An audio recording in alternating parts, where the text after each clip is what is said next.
So Jackie, recording is started, and just want to introduce myself once again. This is Neeraj. Uh, I'm the meetup lead for New York City. And brief introduction about me: I'm working as ERP development and integration architect at Casper. I have overall like 13.5 years of experience into Oracle ERP and integrations. I have managed multiple end-to-end implementation projects with ERP. I'm a certified MuleSoft developer, very much passionate about MuleSoft technology and API world. And right now I'm preparing for Mule Certified Integration Architect certification. Before we start this meetup, I just want to say a couple of things here. Like both the speaker and the host, we are organizing this meetup in individual capacity. We are not representing our employers or our companies here. This presentation is strictly for learning purpose only. We don't hold any responsibility if the same solution does not work for your business requirements. This presentation is not meant for any promotional activities. It is strictly knowledge sharing. Next slide, please. Today we are blessed because we have a global MuleSoft ambassador, Mr. Jitendra Bafna, or we call him Jackie. We are really blessed because he gave us time to present this wonderful solution here today. And Zaki, if you want to introduce yourself, I will hand over the presentation to you. And thank you so much for accepting my proposal and blessing the New York City with your presence. Thanks, Neeraj, for that. Yeah. So I'm working as a senior solution architect at a Capgemini, and mostly I'm looking after a MuleSoft within the Capgemini. I am a Surat MuleSoft meetup leader, and recently I have been recognized as a MuleSoft ambassador. And overall, like 12.5 years of experience in the integration and the API technology, and I am certified MuleSoft integration architect and the platform architect. Yeah. That's great, actually, Jackie. So, what is the agendas for today's meetup? So, like simple, basically, we will going to discuss how MuleSoft has been evolved. What are the different component provided by AnyPoint platform, and we will see what are the different MuleSoft operational and the APIs capability. So, it will be completely on the use cases. So, basically, we will going to see a 5 use cases. The first one is the very simple use case. We will going to use a vanilla cloud of architecture. Then we will see a custom cloud of architecture with VPC, VPN, and the dedicated load balancer. Then use case 3 will talk about hybrid implementation, how we can do the hybrid implementation, in what situation or in what scenarios we can do the hybrid implementation. Then I will talk about when we have to go with a runtime fabric manager. And finally, we will see how we can leverage a API management capability for non-mule application. Then finally, there will be definitely a quiz.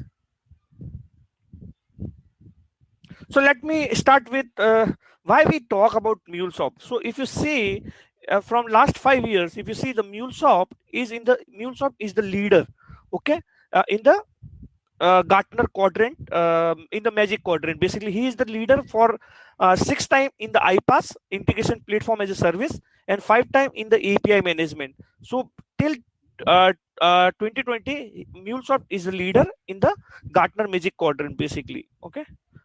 So let me start with the MuleSoft. What is a MuleSoft? MuleSoft is nothing. It's an integration platform, or it's an integration platform as a service. It's a company which having the headquarters in San Francisco, California, which provide integration software to connect your application, data, or devices, basically. So basically, it have a capability which provide API management platform, iPaaS, like it customer hosted environments, like it have a Kubernetes based solution which is runtime fabric manager. So let me start like how MuleSoft evolved. So initially in 2016, it was founded as a MuleSource by Ross Mason and the Dave Rosenberg. Then later in 2009, it has been renamed to MuleSoft. Then like initially MuleSoft is only providing a middleware and the messaging capabilities, but later they have extended the capability to iPaaS to their AnyPoint platform. So they have come up with some solution. Like initially they are providing a messaging solution, a simple middleware, where they have they are supporting some integration pattern. But if you see in modern world, like everybody is looking for a cloud-based solution or like containerized based solution. So in 2009, MuleSoft has come up with a solution called iPaaS, Integration Platform as Service, through their web-based application Anypoint platform. In 2013, MuleSoft acquired a programmable web. Then in 2016, MuleSoft was ranked number 20 on the Forbes cloud list. Okay, and MuleSoft in 2017, MuleSoft filed the IPO and started trading in the New York Stock Exchange. Then later, it has in 2018, it has been acquired by the Salesforce. So now MuleSoft is a Salesforce company basically. Okay, so let me talk about some MuleSoft capability. So what? So I told like in 2009, a MuleSoft had introduced a Anypoint platform. So what Anypoint platform provide? So basically, platform provide a various components. The first, design center. So what is design center? So design center is nothing where you can go and design your API. You can write your API specification, right? Like using REST API modeling language and Open API specification. So MuleSoft have a support for OS 1.0, OS 2, and OS 3. So OS 3 is the latest Open API specification, and it also support RAML 0.8 and the RAML 1.0. So basically, you can go and start writing your API definition in Design Center.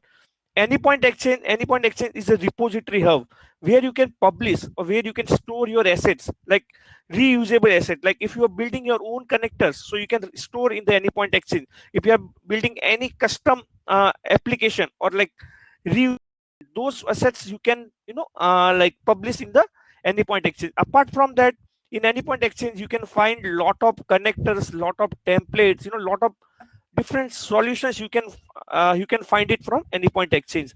Then come to Runtime Manager. So Runtime Manager is nothing, a place where you can go and deploy your application. You can manage the life cycle of your application, starting from deployment to retire, or like development you have to do from the design center, or like but at Runtime Manager you can maintain a life cycle of application after the deployment. Basically, like if you want to restart application, if you want to check the logs, everything can be done by the Runtime Manager. Apart from that, Runtime Manager also provide the capability of generating the alerts for your application. Then like you can create Anypoint VPC, you can create dedicated load balancer, you can create Anypoint virtual private network, all those kind of things. So this is the Runtime Manager. Then come to API Manager, a very, very important component. So API Manager is nothing, it is basically used to manage the life cycle of your API. So basically it manages the complete life cycle of API, starting from design to retired. So between design there are many phases, like design, develop, like then like so there are n number of phases, like you design the API, then you develop the API, then you manage the API, deploy the API, then you manage the API, then you like demonetize the API, then finally like you can retire the API, decommission the API. Those you can those kind of things can be done from API Manager. I think we cannot still do like monetization of the API, but rest of the thing can be performed by the API Manager. Apart from that, you can apply API analytics, you can see the API analytics, you can apply n number of policies, you can set up contracts, you can set up application in the API Manager. Then it comes to access management. Access management is nothing, basically it is used to manage the like users. What are the roles we need to assign to users, like OpenID connects, like if you want to connect with any third party OAuth provider, those kind of things can be done by the access management. Like okay, so apart from that, you can manage your subscription, licensing, everything from the access management. Okay, then it comes to the very important component, worker and the worker size. What is that worker and the worker size? So basically what happens when you deploy your MuleSoft application on the Runtime Manager, what happens there in the case, what happens? So when let's consider you have gone to Runtime Manager, you select the option to deploy the application, you select the regions, right? Then you select the number of workers, and then you select what is the size of workers you want, 0.1 vCore, 0.2 vCore, up to 16 vCores you can go. So vCores means it's nothing, it's a virtual course basically. Okay, so what is worker? So basically worker is nothing, it's a dedicated instance for running your MuleSoft application. So basically what happens when you try to deploy application in the backend, it create a EC2 instance in particular region which you have selected. Okay, and it create the EC2 instance. On that EC2 instance, it set up a Mule runtime. On top of Mule runtime, it deploy the application. So what is happening in case like if you are selecting two workers, what will happen? In that case, it will create a two EC2 instance. It will deploy it will install the mule runtime on both the EC2 instance, and then it will go deploy the application on both the runtime for achieving the high availability. Then you have a shared load balancer, which will ensure that the request get distributed among the both the workers. Okay. So worker size is nothing, it's your CPU size or your memory or your compute size basically. So these are the different worker size available with the MuleSoft.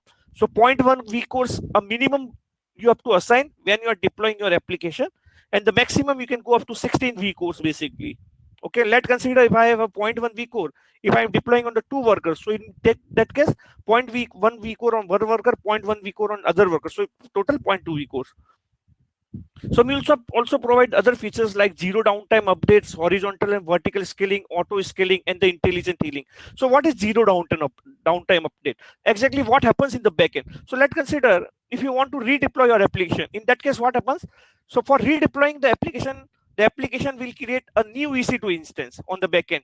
It will install the mule runtime. It will keep the old EC2 instance as it is, and old application keep on running. Okay, like when you try to modify or update your application or redeploy application, in that case it will create a new EC2 instance. It will deploy the mule runtime, then it will deploy the application to that mule runtime. Once the installation is complete, then the domain, like whatever the domain, like the DNS will assign to the new EC2 instance, and the old EC2 instance will be removed basically. So that is how it happens. So it requires a zero downtime update. Horizontal and the vertical scaling. So for achieving horizontal scaling, you can easily done by increasing the number of workers. Vertical scaling, you can increase the vCore size basically. So this can be also achieved without any downtime. Auto scaling. So MuleSoft also provide, there is a feature called auto scaling. In that case, what happens, like if you want to you can set up some policies. If my CPU reach 80% for next 10 minutes, so it's greater than 80% for continuous 10 minutes, in that case you can increase the vCore. So basically you are scale up. In case like if CPU again below 80% for continuous 10 minutes, you can do the scale down, like such kind of things you can do it basically. Or with the auto scaling, it does automatically. You define your policy, it will automatically take care. Intelligent healing, what does this mean? So let's consider, I mentioned when I deploy my application, it get deployed on EC2 instance, correct? So basically in case of what happen, intelligent healing, generally MuleSoft keep monitoring the application. If anything goes wrong with the application, MuleSoft will automatically try to recover that application. It will try to reinstall, or it will try to create a new instance of application. So generally what happens, when you select the region, I want to deploy my application in US East 1, and like what happened in that case, so your application, each region have a 3 availability zone. Each region has a 3 availability zone. In that case, my application will get deployed to 1 availability zone in that particular region. If due to some rack failure or power failure, if my availability zone goes down, the application will get automatically redeployed to another availability zone. So this has been automatically taken care. We don't have to worry about that. Okay. Yes, and these are the very important terms you need to know when you are architecting or when you are designing the platform. You should know that the customer will throw the use case on you, and you should know what are the features cloud up provided, what are the features customer hosted provide. So those kind, and when we are using the cloud up, we don't have to worry about the disaster recovery also. I told you, like if one of the availability zone goes down, so MuleSoft will automatically move that application to another availability zone. So generally, as per, if region goes down, you cannot do anything. Like in that case, your application must be running in the multiple region. Any question? One small question here, Jackie, from Shrikant. Do we need to use custom policy for auto scaling? No. So basically, if you have a top subscription, like I do not, it's Titanium or Platinum subscription, right? So by that feature is available. So if you see in the settings of your application, okay, so that feature will be available. You don't have to write any auto scaling policy. You don't have to write any policy, any custom policy. You don't have to write, Srikant. So basically, when you deploy application, if you have a like subscription to auto scaling part, right, you can see that feature in that where you select the region. So where you have option auto scaling. In that you will see the tab for auto scaling. In that auto scaling, you have to write, you don't have to write, they will give a parameter, you have to select the parameter. When my CPU is 80% for 10 minutes, do the CPU scale up. When my CPU goes down less than 80%, you do the scale down. This is not policy. I will call this as a rule. You have to define the rule. Okay. Thank you for that, Zaki. There is another question from Naveen. Is there a time gap or delay while creating the DR? Okay, this is the very good question, and I will give a good answer for that. Okay, Naveen. So Naveen, like so generally what we does. So let's consider I have deployed my application on one worker basically. In that case, like the application will get deployed to one of the availability zone. Availability zone is nothing; it's a virtual data center. Okay, so in virtual data center, or I will call that as a AZ in short form. So if my AZ goes down, so now application has to move from that AZ to other AZ, right? That may take some downtime of 5-10 minutes. There's a solution for that. So that's why we always say deploy the application into two workers. So it will ensure that your application get deployed on two different availability zones within the same region. If one availability zone goes down, right, you have other availability zone to serve your request. Then, like on the backend, MuleSoft will move the application from the availability zone which is down to the available availability zone. Does that answer your question, Naveen? Okay. Okay. Any other question, Neeraj? Hello? Can you hear me? Can you hear me? Okay. I think Neeraj has. Okay. Thanks. So I will go to next slide. We have a lot of things to cover. So we have a good use cases and everything. So I will talk about. Sorry, my screen got frozen for a while. Sorry for that, Zaki. We don't have Okay. any other questions. Okay. So now we will learn a good concept, MuleSoft region and multi-tenancy. Why we call MuleSoft as a multi-tenant platform, a multi-tenant integration platform as a service. So if you see like MuleSoft, you can deploy the MuleSoft application in 12 different regions. In US, we have a 4 region: US East North Virginia, US East Ohio, US East West North California, and US West Oregon. Then in Europe, we have a 3 region: Ireland, London, and the Frankfurt. In Asia Pacific, we have a 3 region: Tokyo, Singapore, and Sydney. Central, we have a Canada, and South America, we have a Sao Paulo. This is a Brazil, basically. Okay. So why we call MuleSoft as a multi-tenant platform? Can anybody aware, like, why? Okay. No problem. I will give the answer for that. So basically, what is a multi-tenant platform? So multi-tenant platform is nothing like there are multiple tenants who share the resources basically. Let's consider I have a bare metal server. So generally what we does on bare metal server, we create a VMs basically, a virtual machines, because your bare metal server have a lot of capacity. It have like 100 GB of RAM, like 500 GB of RAM. It have a like 100 TB of storage and all those things. So to ensure that like we are properly using all the resources from bare metal server, we create a VMs on the top of that bare metal servers, right? And those VMs can be shared by any tenant in the cloud. So basically I am the one tenant, Neeraj can be other tenant, you people can be third tenant, no? So you share that VM, you are sharing that bare metal server through the virtual machines, right? But it doesn't mean your data will be shared across the multiple tenant.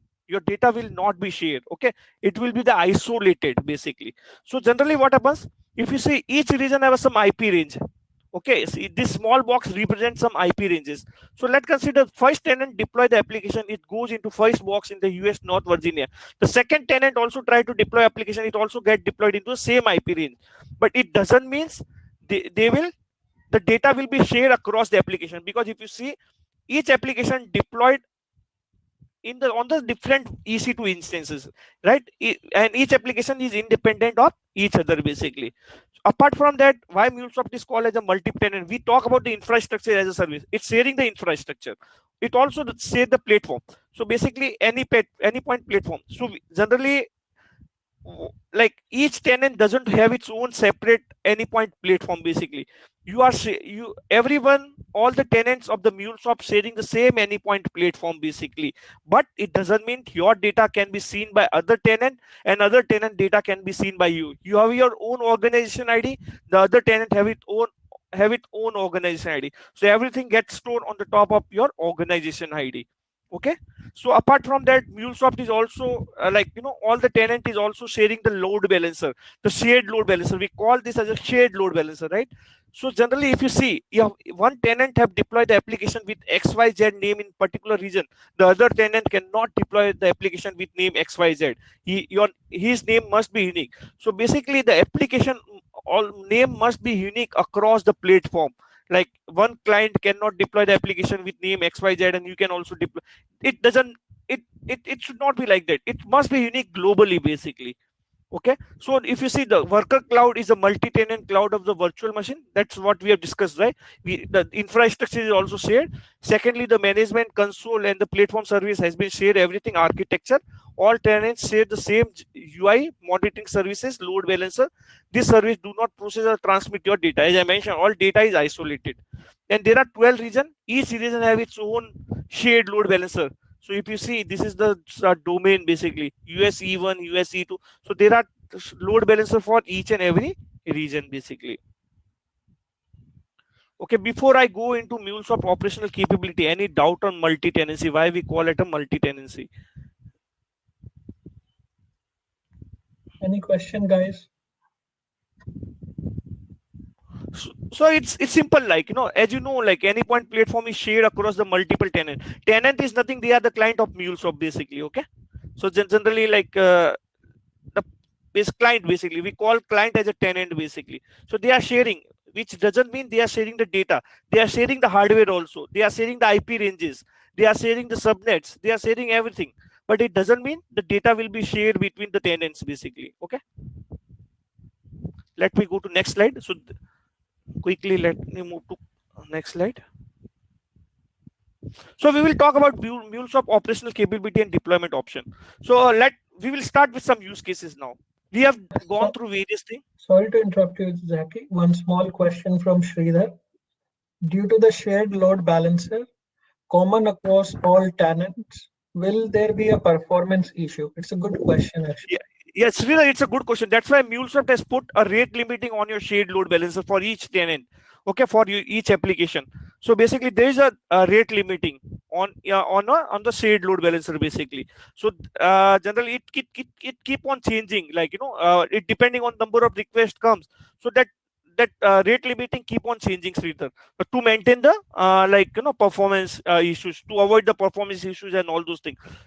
So basically, what happens when you deploy the application? So what will be the shared load balancer? App name dot region dot cloud dot io, right? So but that particular application will have a rate limiting. In case once your quota is exceeded, you start getting 429, I think, right? 429, your quota has been exceeded. Those kind of thing. That's why like the MuleSoft also like asks to use dedicated load balancer where you that is dedicated to your environment. Like that will be not shared across the multiple tenant. Is this question your answer, Sridhar? Yeah, he said thank you. We can proceed. Okay, so now we will go with some good use cases. So now I have a client came to me and I asked, is he want to implement a MuleSoft basically for connecting a SaaS application like Salesforce and the NetSuite.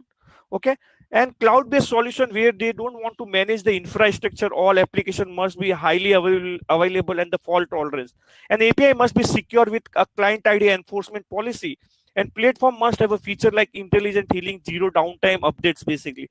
So the customer came to me asking, like, I just want to connect the application which is SaaS based application, which is publicly available on the internet, like Salesforce and the NetSuite.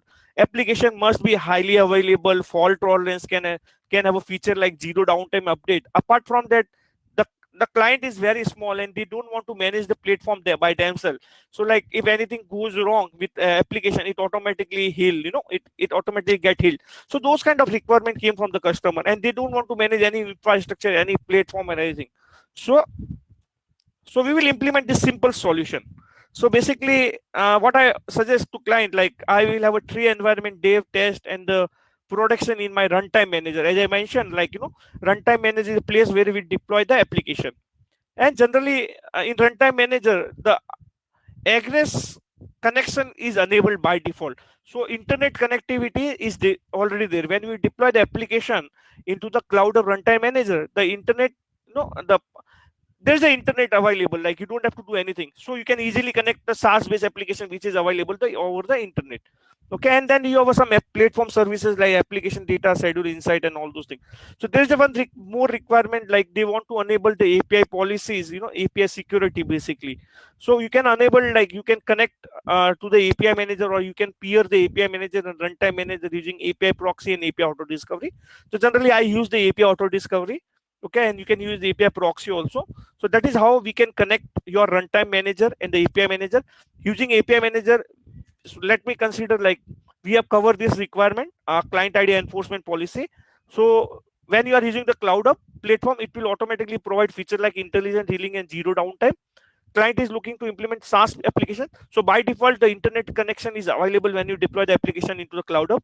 So this also we have covered this like this requirement also. The cloud based solution where they don't want to manage the infrastructure, and all application must be highly available in the fault tolerance. So as I mentioned, we talk about the availability zone. If something goes wrong with the application, so MuleSoft keep monitoring the application and it automatically try to heal those applications. So application is fault tolerant.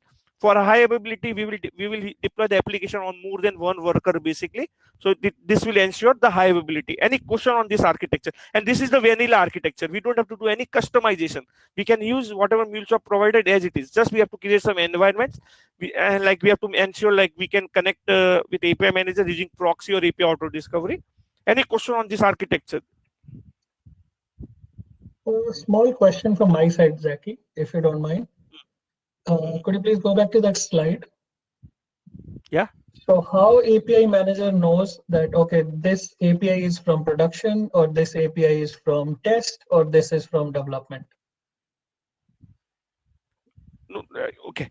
So you are talking about, see, as I mentioned, when you are deploy the application into runtime manager, right? You have to prefix something like, see, first thing what I told, the application name must be unique across the environment, across the region basically, right? So let's consider if I'm deploying the application XYZ. So on development server, I will deploy the application XYZ dev basically -dev. On, like if I want to deploy on test, I will deploy XYZ -test. On prod, I will require XYZ, like XYZ or XYZ -prod, like that. Okay. So I told the application name must be unique across the region. Okay, doesn't matter how many environment you create, it must be unique across that region. Across region, like it doesn't matter, like other tenant is creating application with XYZ name, you cannot do that. You cannot create the application with XYZ name. So generally, what is the best practice? We always prefix with organization name, then we give some app name, then we give some environment like that. That is the best practice basically, so that will ensure that we will have a application name as a unique across the globe, basically across the region. Awesome. Thank you for that, Zaki. One small question from Sridhar. When you say API proxy, it's an extra proxy API, and when you say API auto discovery, it's embedded policy on the Mule API on runtime, right? Okay, so this is the very good question, Sridhar. So there is a two ways. So basically, you want to connect your runtime manager API to the API manager. So basically, you can go and apply your policy, apply analytics on it. So there is a two way. One is API proxy, and one is your API auto discovery. In case of API proxy, what happens? We create API proxy on the top of your application. It will create other application in the runtime manager basically. Okay, so it will consume extra cores and all those things. We have to ensure that. But in that case, we are hiding actual implementation. We will not send the request directly to your implementation. Instead of that, we will send the request to your application, to your proxy. So request will come on proxy. Proxy will validate and authorize the request. If request is fine, it get authorized, then the request will send to the implementation. In case of API auto discovery, it directly peers your API manager runtime without creating any extra application in runtime manager basically. So you can apply, but in that case you are exposing your implementation directly, but on the top of implementation using API auto discovery, you are applying the policy. The first, the request will come to application, it will validate the policies and everything, then the request will be served by the implementation. Thanks for that, Zaki. One more question from Srini. How does proxy know RAML definitions? So generally it's simple, like, so basically when you create a proxy, in that case you have to select the which RAML you have to use, for which RAML you are creating the proxy, you can do that. So when you are creating proxy, you can select import from any point exchange, so it will import the exchange, RAML from any point exchange. Then you, so like that you can do that, like, Srinivas, you can do like that. So there's an option, either you can directly select HTTP API also, or you can select the options like import from, import from exchange. Those kind of options available. So if you are selecting import from the exchange, in that case it will validate the RAML also. Okay. One question from Ramesh. When you apply policies for API and API implementations, what is the recommendation? I mean, OAuth 2 for API and two-way authentication for its implementations. My question is, where to use OAuth and where to use two-way authentication? And what are the best practices? See, Ramesh, there's a two thing. See, using two-way SSL, you are ensuring that the communication between client and the server is good, basically. So you are just ensuring that whatever the communication happening between client and server, it's good. So you are securing your API at a transit layer, but at the same time you are not authorizing your API. While by applying policy, you will going to authorize you will going to authorize the request. Basically, you are getting the request from some customer, or from consumer. You apply some policy there. The first thing what will happen, it will make sure like request is coming from the, like, correct customer, basically, or correct client. It will check the policy, it will authorize the request. Then it will check for, transport layer kind of security. Then it will ensure that the transport security is on the right place, basically. So these are the two different things, Ramesh, basically.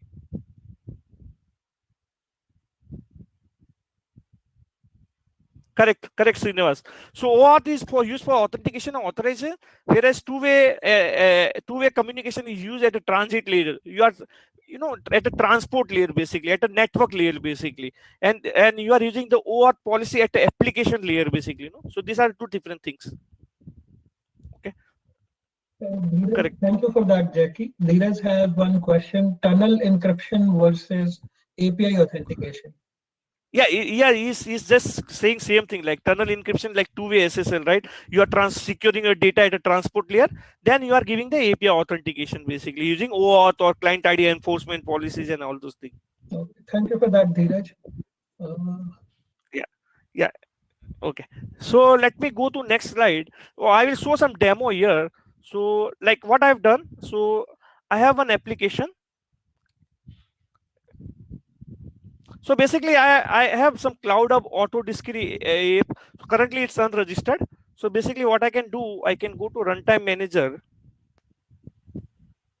Let me open my NYC. So generally, when we are unable to API Auto Discovery, we want this client ID and client secret. This is environment client ID and the client secret. Okay. So I will deploy one application. I can say Cloud Hub, or I will give some unique name, NYC Cloud Hub Mule Demo. I will select this region. I can give these two properties. Then I can choose a file.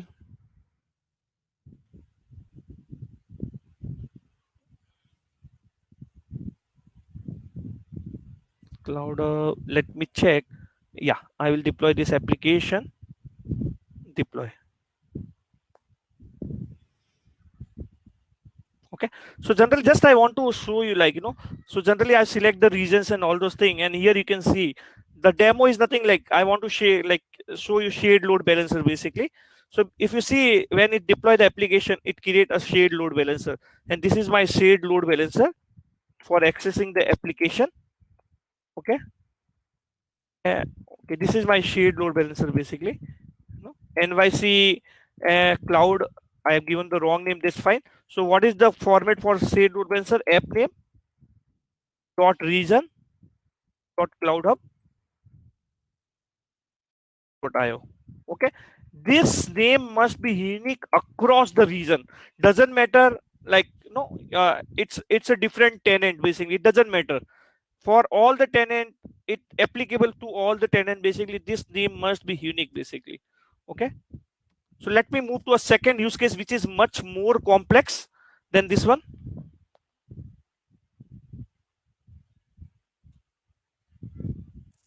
Yeah, so now this is the more complex use case, and and this requirement cannot be fulfilled with a vanilla custom platform base, a vanilla platform, a vanilla, you have to do the customization.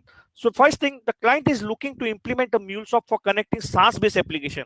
So we have seen in the previous use case, we have to connect a SaaS based application like Salesforce, and also they have to connect a SAP application or SAP system which is available in the private AWS VPC, even in US East 1 region, and database, and there is some databases available in your on-premise data center. So there are three different requirements. The first requirement, I want to connect a SaaS based application, I want to connect a SAP system in the AWS private VPC, I want to connect a databases and some resources available in the corporate or on-premise data center. Okay, and they are looking for a cloud-based solution again, where they don't want to manage a platform basically, and all application must be highly available and like fault tolerance basically. Application can be accessed by a fewer client publicly, and API must be secure with the OAuth JWT. Okay, and platform have a feature like intelligent healing, zero downtime update. So if you see this, there are 2-3 requirements matching from the previous use cases, but if you see the first statement, it differs. Like I want to connect a SaaS based application, SAP system in the private AWS, and database and the resources in on-premise system. Can anybody tell me what will be the solution for this? Any answer? What are the things I need to use? Can anybody tell me the components?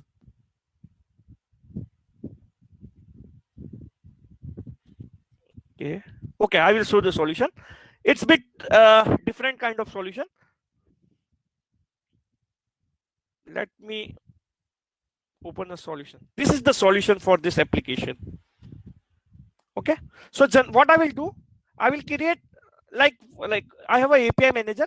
So I will connect API manager and runtime manager using API proxy and the API auto discovery. So that is fine. That is the same as previous requirement. For connecting SaaS based application, I don't have to worry. By default, internet connection is enabled on the cloud app. So this requirement is already covered. I don't have to worry about the intelligent healing, fault tolerance, and all those kind of things. We have already discussed in the previous use cases, but I have to worry about two things.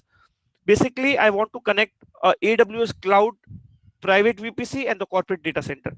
Let me talk first about AWS resources. So I want to connect SAP system. So what solution I have done? I have to create any point VPC. So I create two VPC, prod VPC and non-prod VPC. With prod VPC, I may map all the dev and the test environment. And with non-prod VPC, I map dev and test environment. With prod VPC, I map prod environment basically. And these are all my small applications, all the applications. Okay. So what I've done, so for setting up VPN or VPN IPsec tunneling, we need a VPC. I created VPC. Then I have created a VPC in US East 1 region, and my cloud anypoint AWS anypoint VPC exists in US East 1 region. So to connect a cloud of VPC and any AWS VPC, both are existing in same region, we can use the VPC peering. So directly, MuleSoft doesn't provide the option to us that we can set up VPC peering. We need to raise the ticket with MuleSoft customer support team to set up the VPC peering. So there's a condition for VPC peering, like the AWS VPC and the MuleSoft anypoint VPC must be in the same region. In my case, I have created VPC in US East 1 region because my AWS VPC is existing in US East 1 region. I can do the VPC peering. For connecting to on-premise data center, I can do the VPN IPsec tunneling. So that we can set up that VPN IPsec tunneling. Okay, so it's very simple. Like you can set up a VPN IPsec tunneling basically. Okay, and these are the same services. Now there's one more requirement. The application can be accessed by fewer client publicly. So now once I deploy my application on port 8091 and 8092, I cannot directly access outside or publicly. So for that, I can create a dedicated load balancer. Once I've created a dedicated load balancer, you can access that application directly basically. you can access those application publicly basically. So request will come to dedicated load balancer. Dedicated load balancer will apply the mapping rule and send the request to the particular environment.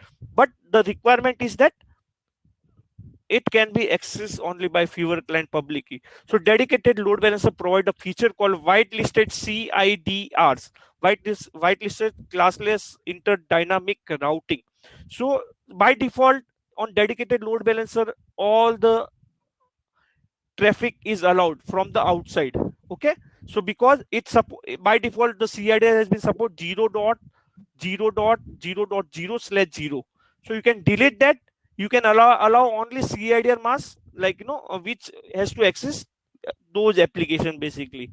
Okay, any question on this solution? Two questions actually. One from Carlos. So if you're connecting MuleSoft VPC to AWS VPC, does an architect need to make sure there are no overlapping IP across all VPCs?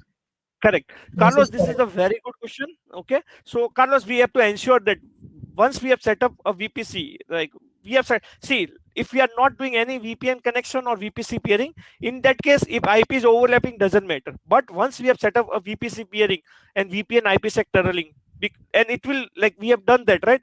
Then the Anypoint VPC and the AWS VPC or corporate data center VPC will become a same network. Like they are acting as a same network within the same network. In that case, we have to ensure that whatever CIDR mask we are providing in the VPC, that must be unique across your corporate data center in your AWS VPC basically.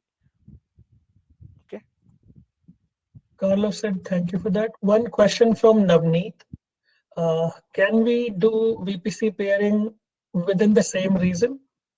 Yes, generally yes. So the question is only in the same region, or it can be across the regions. No, for AWS it can be done in the same region. Yeah, it cannot be done across the region. For across the region, you have to use the VPN IPsec tunneling, Navneet. Okay, and Naveen is asking one question: how did you secured implemented OAuth or JWT? Okay, I'm coming, I'm coming on that. So generally what will happen, so like let me deploy first, create a VPN. I will come on that. So just hold Naveen for 2 minutes, 2 or 3 minutes. I will come on that. Okay. One question. So now I will create just one a small question from Soumya. Some organization does not. It's not a question, I think. Sorry. Some organization doesn't support the VPC peering. You can go with VPN IPsec tunneling. That is also supported. Okay. Even if you don't want to do VPC peering, you can go with the VPN IPsec tunneling. Victoria is asking, can you repeat that last statement? Sorry, Victoria, which she is mentioning about. No, he is answering something, like he's answering to someone. So Sridhar, I will answer you. As I want the requirement, once you deploy the application within the private network, you cannot access that application publicly. But the client requirement is that I want to access the application. My fewer client can access the application publicly. Few clients. I don't want each and every client. Like I have some internal application, or like fewer client can access the application which is deployed within the private network or within the VPC. That's why I use the dedicated load balancer. In dedicated load balancer, we have an option called whitelisted CIDRs, right? In that case, by default, all the traffic is allowed. You can remove that, and you can just allow only the IP ranges from which you have to access the application, and you have to allow to access the application basically. There is a question from Subramanya. No, like Subramania, MuleSoft doesn't provide. MuleSoft just provide VPC. It's up to you how you have to solution basically. You have to create only one VPC across all the environment. That is also possible. Generally, I prefer to keep the prod and the non-prod VPC separate for security reason. I don't want to mix my prod environment and the non-prod environment together. So generally, I keep it two. And even like most of the organization doing the same thing basically. You can create as many VPC you want, so you can create, Subramaniam. It depends on your requirement. But in my case, I can fulfill my requirement with 2 VPC, and that's why I'm going with 2 VPC. Okay, if you want the simple, why you want VPC for each environment? Why don't you map all the non-prod environment with 1 VPC and prod environment with 1 VPC? So that is how we can do it.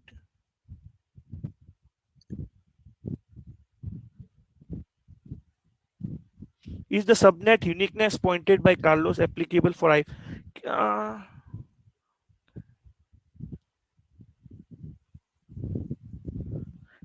Like Srinivas, like what is your question? I haven't got your question. If you can provide me more detail on that, it will be good basically. So how can we differentiate internal and external API with DLB/VPC peering? See, DL, when you create a dedicated load balancer, it provided a two IPA, two CNAME. One is internal URL and one is external URL. And now it's depend what kind of mapping rules you apply. And depending on mapping rule, you can transfer your request. Like you need to set up a proper mapping rules, basically, Srikanth. That mapping rule, you can play with the mapping rule, like, but how how dedicated load balancer will depend. Then apart from that, I will give one more solution, basically, Srinivas. You can what you have, if you want to do, like, see, generally dedicated load balancer transfer the traffic to the application which are on the http dot private port, https dot private port. So if you want dedicated load balancer doesn't have to transfer the traffic to internal application or internal application, you can ensure that those application doesn't deployed on 8091 and 8092. It deployed on some 8094 or 8095 port, and allow that 8094 and 905 port in your VPC, basically. That is how we can do it. Okay, that so you ensure that, like, dedicated load balancer only transfer the traffic to the port which is against http dot private port, https dot private port. But whatever port after that, like if you have some internal or system API which should not be accessed by dedicated load balancer, you deploy those application on different port, so it cannot be accessed by dedicated load balancer also. Thanks for that, Zaki. Srinivas is asking, is the subnet uniqueness pointed by Carlos applicable for IP security tunnel as well? Yeah, it's applicable for everything. Like, it must be unique. It should not overlap with your on-premise also. It should not. Okay, Srinivas, it should not. Because what will happen once you create a VPN IPsec tunneling between your on-premise data center and the anypoint VPC? So what will happen? So now, like, they become the same network. Now there can be possibility you have a like on CloudHub you deploy the application with some IP address. There might be possibility with same IP address something got deployed on-premise, and now the VPN will confuse where I have to transfer the request, right? That's why you need to be unique, like, Question from Dhananjay.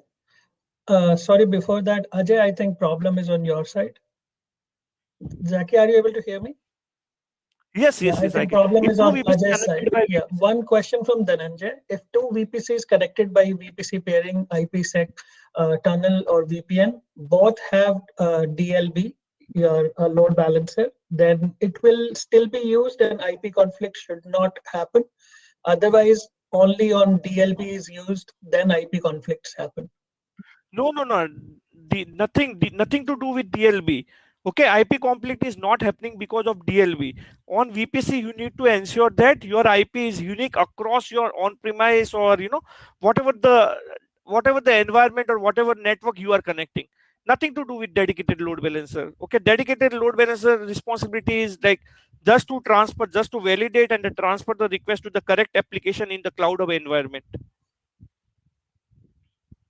Okay, so let me quickly create a anypoint VPC. So I have a option VPC. I can say create VPC. I can give a VPC name NYC mule demo. Then here I can give the CIDR block. This must be unique. Okay. I'm just saying 24. I can select the environment, whatever environment I have to sign. Nothing. Just say create VPC. Let me explain more with this.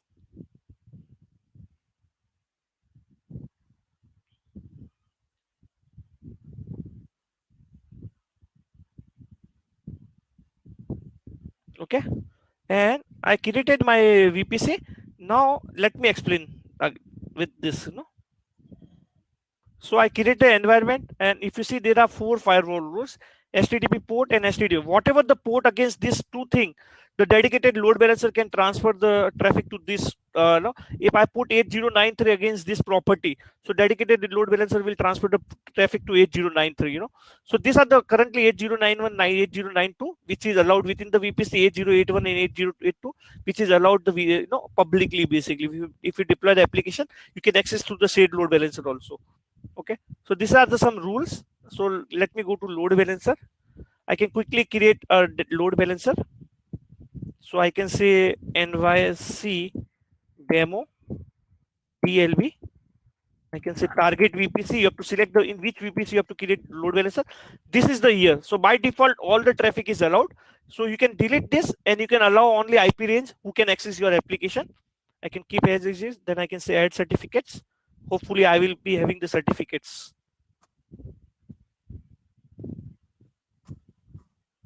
Yeah, I have it. I want private, right? Let me check. What is the first certificate? It's a public certificate.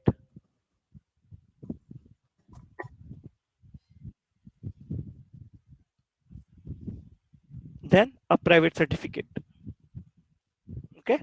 And this is some mapping rules you have to define. Mapping rules is very important. It transfers the request to your application. Save certificate. And just say create load balancer. I will come to on that, the first use case. If you see on my first use case, my application has been deployed. Okay. And like application is deployed. I will copy this URL. And I will just say test. Okay, I got the response back,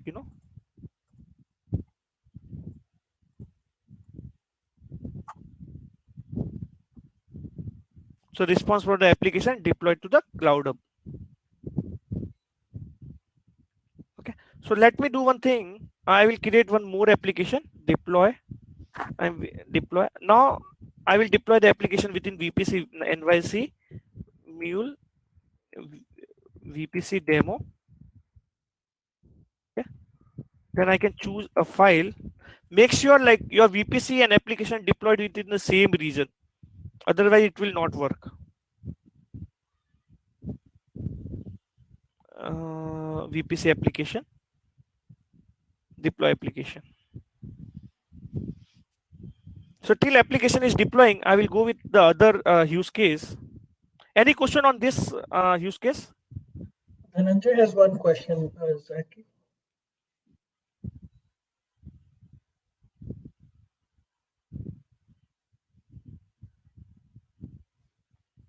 Yes, you can. Dhananjay, you can give. This is just an example. Yeah, ensure that whatever the VPC you are defined, you're giving the different IP. You can give it now 192.168 also. You can give 193.140, whatever, whatever the IP range provided by your network team. You have to consult your network team, ask them which is the IP address doesn't overlap with your environment. You can use that. Okay, Dhananjay? You need to talk with that. Thanks for that. Okay, so let me move to third use case quickly, which is also very important use case. Now we talk about the Cloud Hub. So there might be some customer, they don't want to go with the Cloud Hub solution, So let me do. So there are financial institution is looking to implement a cost-effective solution and can operate on the minimal cost. Solution must be highly available and having the low workloads basically. Due to compliance or the security requirements in the organization, they cannot move with a cloud-based solution. So and their API must be secure with client ID enforcement policy, and the application deployed on Mule runtime must be highly available. So can anybody propose? So basically a simple requirement. The customer doesn't want to implement Cloud Hub solution because it's a financial institution. They don't want their data to move into the Cloud Hub basically, So they want to keep everything into the on-premise system, So what will be a good solution for that? Any suggestion?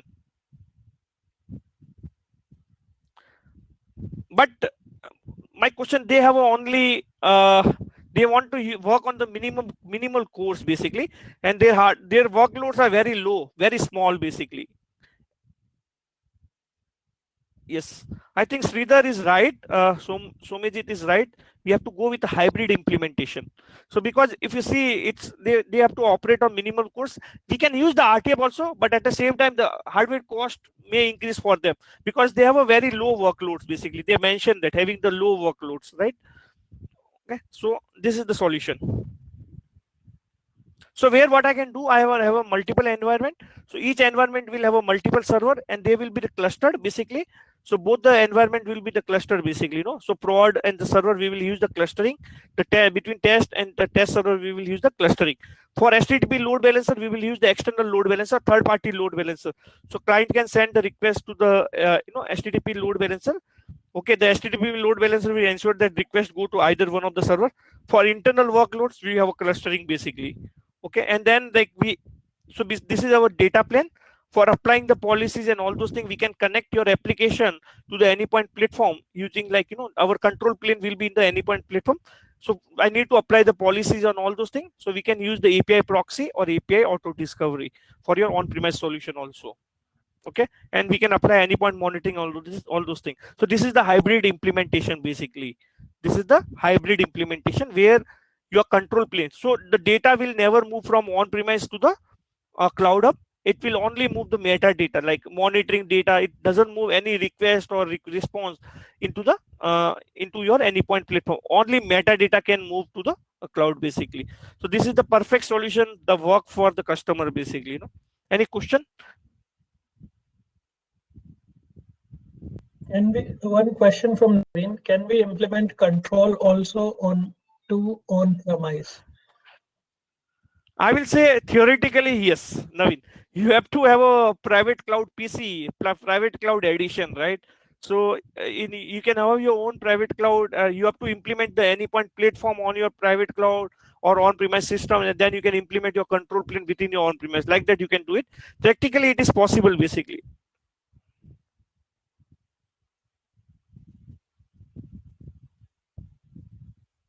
Yeah, it will be a lot of work. You need to set your whole environment, then any point platform on the top of it. Like you have to ensure that everything is working and all those things. So like whatever, like you have to set up your web application for any point platform. Those everything is it's a lot of work basically. PC is nothing. It's a private cloud edition basically. It's a private cloud where you can set up your own anypoint platform basically. Okay, so let me quickly set up a mule clustering basically. How can we do the cluster? My application is deployed yet not. Okay, so let's application to deploy. I will go to servers with me. So my mule runtime is running on both the laptops. So what I will do, I will try to register both the servers, both the runtime, so I let me remove this. I don't know, this is some old one, so let me remove this.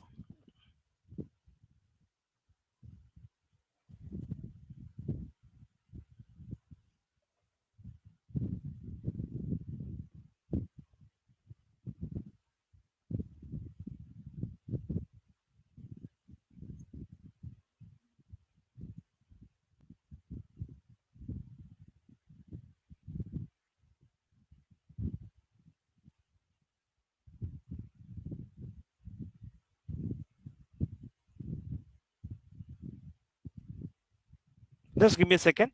I can quickly implement the solution. Let me remove. Meanwhile, Navneet has asked the same question. What will be the use case for a client to use PC?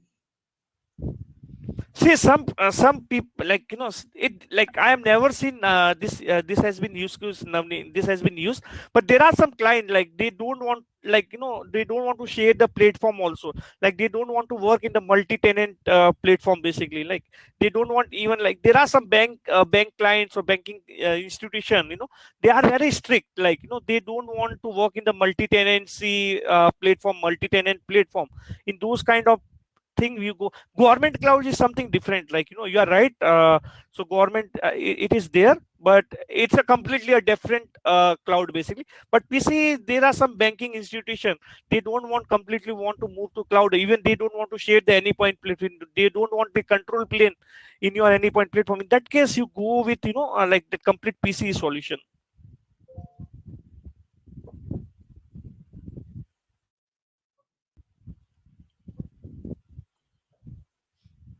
I will quickly set up. Okay, so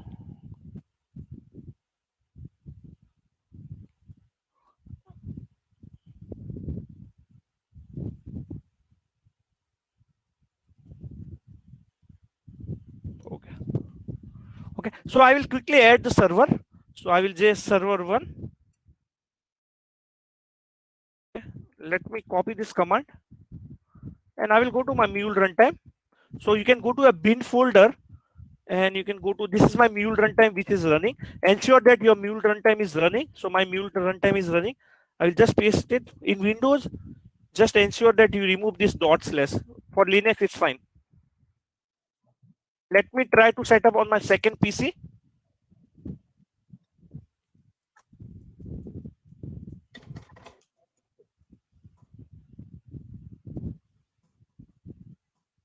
Okay, I'm setting on my second PC also.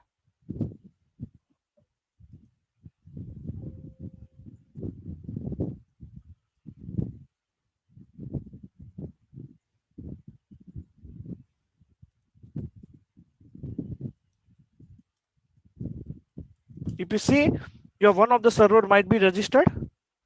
Yeah, you can see that I need to restart my mule runtime for at least once. So I will ask one question: what is difference between a clustering and the server group?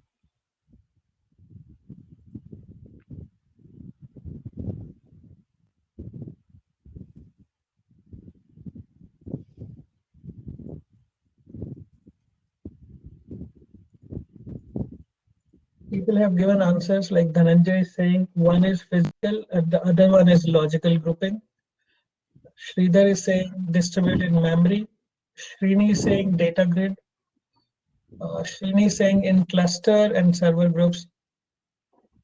Actually, I Okay, think I will give the answer. So let me first register both the server. So I think I've created both the server here. Okay, both the servers are ready. I've registered from my second laptop, and I will do the clustering between both the laptop. So let's wait. So I will give the answer. So generally, what is difference between cluster and server group? So basically, cluster is a group of server which act as a single unit. Basically, they act as a single unit. Basically, So in case in case of server group, it is also group of server, but they are isolated. So basically, in case of server group, what happens? Like if the request come to the one server, right, it will be completely processed by that only. So when we use the server group and when we use the cluster. So generally in case of topic, what happen? In topic, there can be a multiple subscriber and there can be a multiple publish. If somebody publish the message to the topic, in case what will happen in the case of server group, the message will pick by both the server in the server group. Correct? In case of cluster, this will never happen. Only one of the server will process the message, right? But server group is very good in case of where you have a queue like use case. So queue where it delivers the message to only one server at a time.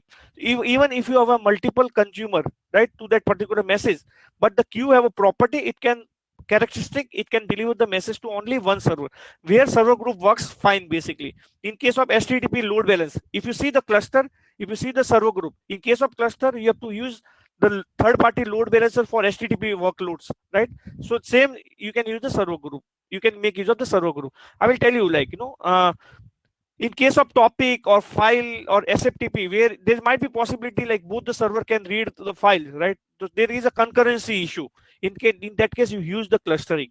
But where there's a use case of queue or HTTP listener, you use the server group basically. Okay. So my both the server is up and running. So either you can create a cluster or create a group, but I will create a cluster. So you can use unicast or multicast.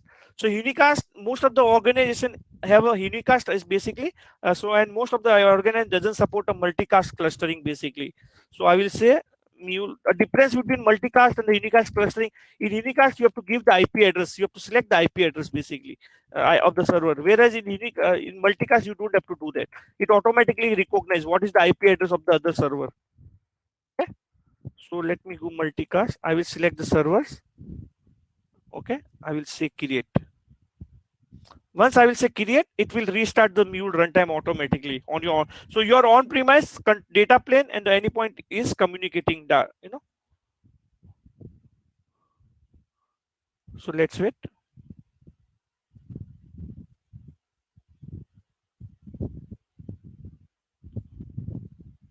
Any question on server group and clustering? There should be question on server group and clustering. Yes, Dhananjay, on server group and clustering both, HTTP require a third-party load balancer. Okay, I mean, clustering doesn't support that HTTP load balancing basically. Clustering will support on load balancing when the request come inside. Okay, yeah. Waiting for my server to start. Okay, it's running. The server is still restarting. So when both if you see there is a primary and the secondary, when you see star, it means it's a primary server. So my cluster has been created, and now I will deploy my application on my cluster. It's the same way.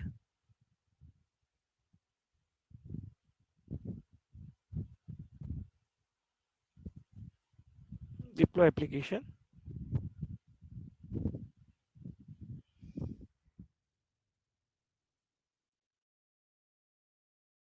Demo cluster.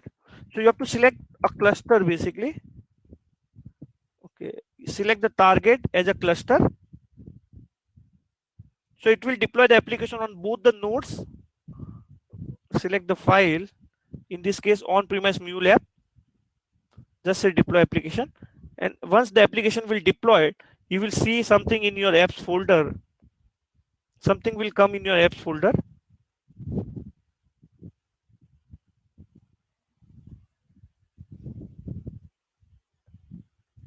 Let me refresh it.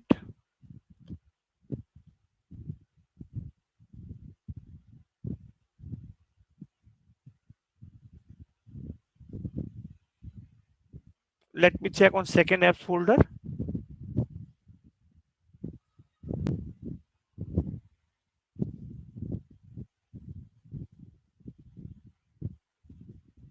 Okay, till that I will start with the third use case. Fourth one, I will need, we have a less time, like we have quickly complete it. So you know, like how to create a cluster and how to deploy the application. Now we will go with runtime fabric use case. So I have recently worked with one of the customer which are looking for the cost-effective solution and can operate on the minimal recourse. The solution must be high available and the fault tolerant and having the moderate workloads basically. And they want to migrate or like all the 400 integration to the MuleSoft and able to assign a minimum unit of the code while deploying the application. Even they can assign a proper unit of the code basically depending on the application workload, and the client is looking for container based solution, and API must be secure at the edge and application level by applying the policy like rate limiting, client ID and the enforcement. Okay, what solution here? We can go with a runtime fabric solution basically. Okay, let me go that. So here we can make use of customer hosted runtime fabric solution. So basically in runtime fabric, what happens, you have something called AnyPoint security through which you can apply the policy you know at a edge, at a network level. Before the request come to the application, you can apply the policy at a network level itself.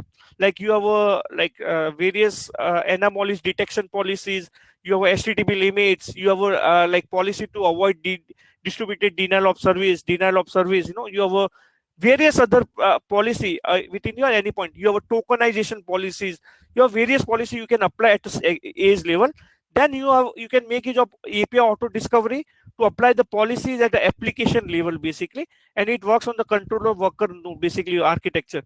By in this case, your control plane will be in the AnyPoint platform, your data plane will be in your customer hosted environment basically. So here the main advantage here we are getting, even you can assign a 0.02 cores basically of your total cores basically to the application. And also there's a parameter called CPU busting. You can assign like the minimum cores for this particular application is 0.02 cores, and maximum it can have a 0.06 core. So that is the one of the advantage. You can, like, if you have some application having the low workloads, you can assign 0.01 cores. If you have an application with a high workloads, you can assign 0.1 v core, 0.1 v core, like that. Those kind of things you can achieve in the runtime fabric. Apart from that, it have a it have a like fault tolerance kind of capabilities, where, like, let's consider generally what happens when we deploy the application on runtime fabric. It create a pod. The pod is nothing, it's consist of mule runtime and operating system and a mule application. So each application create a pod basically when you deploy the application. So generally when you deploy the application in runtime fabric, you select the number of replicas on how many replicas you how many replicas you want for the application.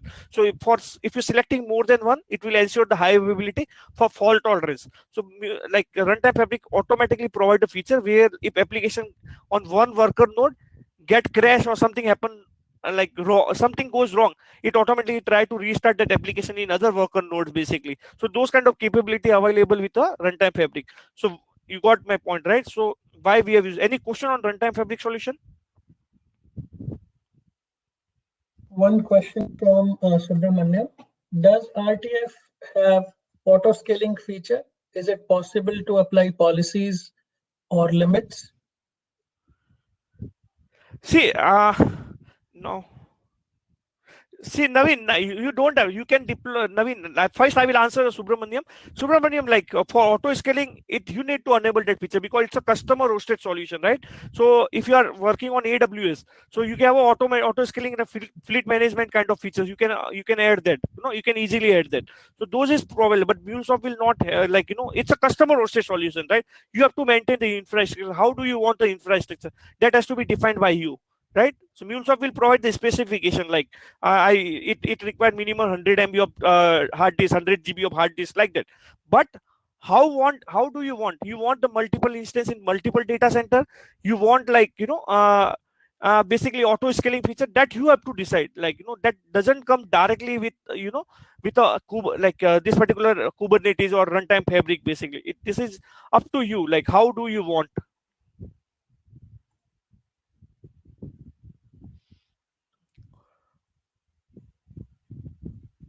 I'm coming on so no, see Naveen, like in case of runtime fabric workers means a server basically. So you will have a 3 servers only. On those 3 servers we have to deploy all the 400 integrations basically. No, I will not going to create a 400 server. That is very difficult to maintain. But each server, so let's consider, is for each server I assign 8 cores, right? 8, like I have assigned 20 cores to each and every server. So I have a 20 cores. I can divide that 20 cores into the multiple application. So for 400, there is a 400 application. Some application may require 0.01 cores, some application may require 0.02 cores, some may require 0.3 cores, some may require 1 cores. So depending on the application traffic load, I can assign the cores. So worker is nothing, it's server, right? Is this clear answer? RTF can only, no, RTF can be used on AKS and EKS recently. Like, see, MuleSoft has like MuleSoft has added this feature recently where you can use the runtime fabric on AK and EKS. Previously, you can also like host the runtime fabric on your customer hosted environment. You can host on AWS. MuleSoft provide a Terraform script. You can execute those Terraform script to automate the runtime fabric installation. For setting up on Windows Azure, MuleSoft provide a template. You can make use of those templates to automate the installation of runtime fabric. For GCP, you have to do like a customer hosted. Basically, GCP doesn't have any template or any Terraform. So you can provide, you can use the manual steps to set up on GCP, and like that you can set up on your own customer data centers also. It's possible. You can perform those steps. Satya.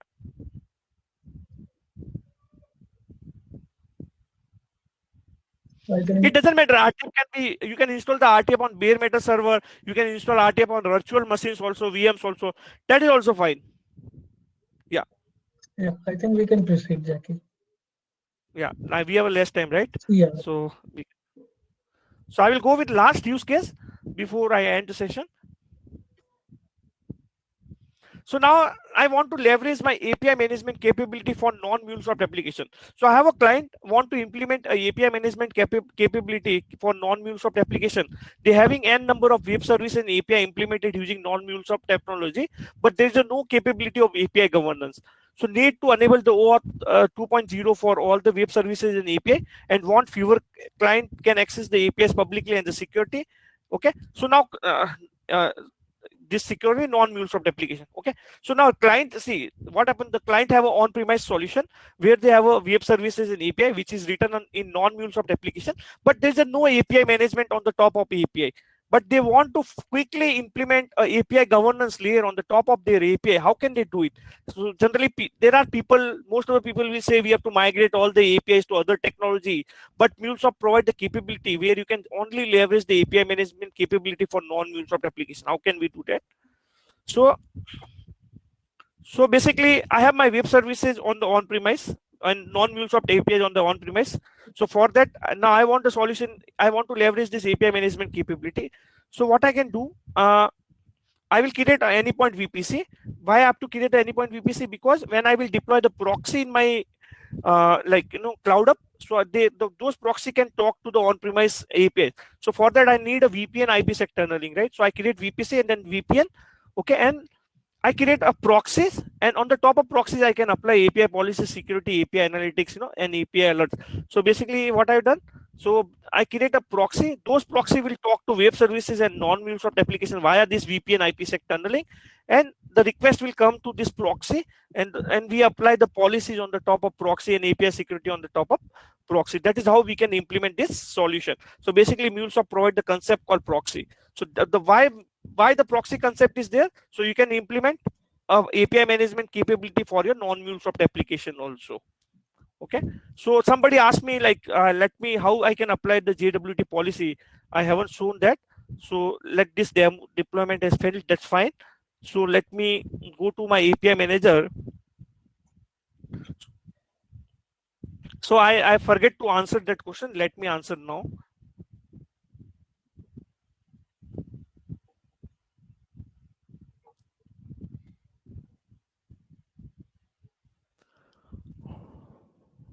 And these are the use cases I implemented in the past, those require, these are real use cases we have implemented. Okay, so you, and it can change, like as Neeraj told at the initial state, it changed from your requirement to you. So you can see this API auto discovery is enabled, for your CloudHub application. You can see this is active, correct? And like let me go to version 1, and you can go to policies and you can directly apply the policies. JWT validation policy, I can see apply new.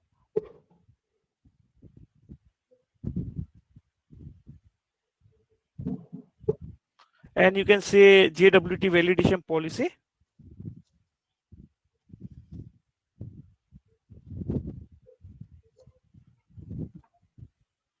Configure policy.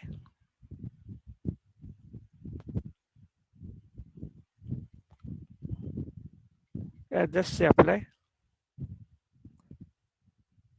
So you can enable the API order and you can apply policy like that on your application. So now I can go back to my application.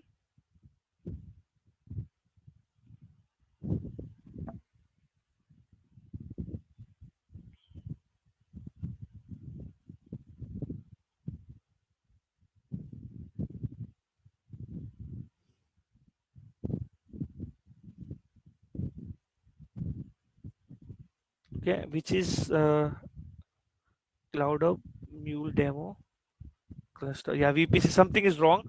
So basically, like I applied the policy. So on this particular application, let me check if it works or not. Let me check that.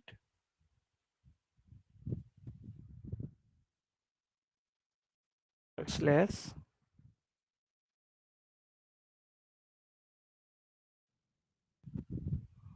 Okay, the policy is not applied to that, that's fine. So generally, like like that, you can apply the policy. And how to enable the API auto discover, I can show the steps. So I think everybody knows that, right? So generally you just have to ensure that this particular properties has been added. I forget to add the property, that is the reason on that VPC.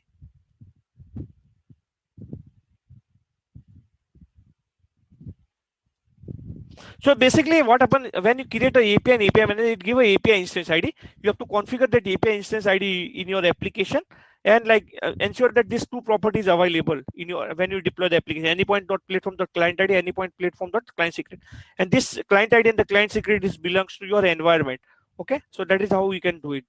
Okay, so this is how you can enable the API auto discovery. Let me check my load balancer is up and running. Yeah, the load balancer has been also created a successful basically. Any question from today's any one of the use cases?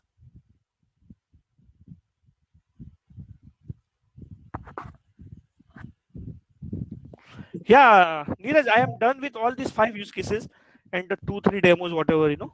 Awesome. That's so nice of you, Zaki. Sridhar is asking, can you define the term edge once again? Yeah, I will. Can you see my screen? Yeah, we can see a screen, Zaki. So generally what happens, so let me share my screen. So generally there are two kind of security. One is at a network layer and one is at a application layer. So MuleSoft provide a feature called anypoint security. So basically before request actually enter to the worker, okay, before request actually enter to the worker, we can apply a policy at a controller level, at a load balancer level. So where whenever the request come here, it will do some checks here, whether the request is coming from the proper actor. It will check for IP whitelisting, IP blacklisting. If we applied any HTTP limit, it will check for HTTP limit. It will check for any vulnerabilities or any anomalies detection, whatever kind of things. So it will check everything. If the .exe is present, those if we have if we applied what kind of policy, it will check at this level. If something is goes wrong, it will silently drop the request, or it will throw 503 service unavailable, whatever you have set up like that. If you want to drop the request silently, it will drop it, and if you want to send response 503, it will do that. In case everything has been successful, then the request will go to worker.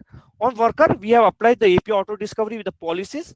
Like it will check for API authentication parameter. Basically, the client, if we applied client ID enforcement policy, it will validate the client ID and the client secret. If those got validated, then we are accessing the resources from the worker and it will send the response back. Okay, that is how. So there are two security basically. So one is at edge. Edge is nothing, it's a network layer or TCP layer 7 security basically. Okay.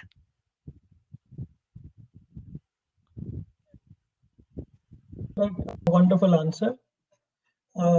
Kristen, I will share the recording with everyone. After this meetup, I'll share the recording. So Zaki, any other further questions before we start the trivia quiz?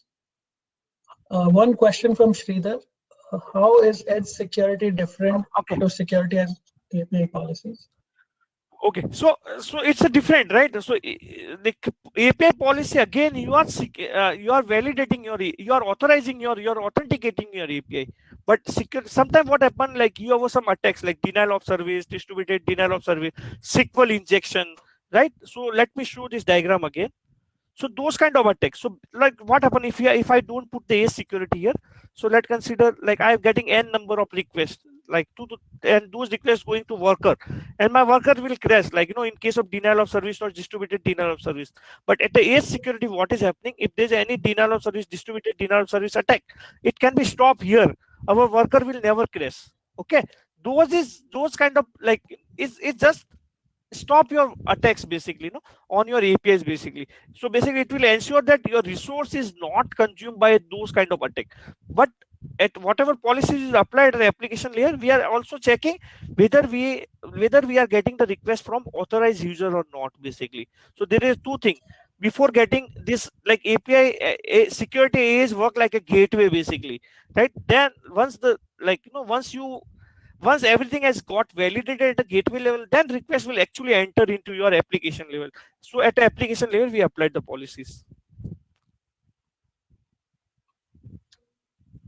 Thank you for that. No, not in API policy, correct. Thank you for that, Jackie. Thank you so much, Sridhar, Srini, Soumya, everyone.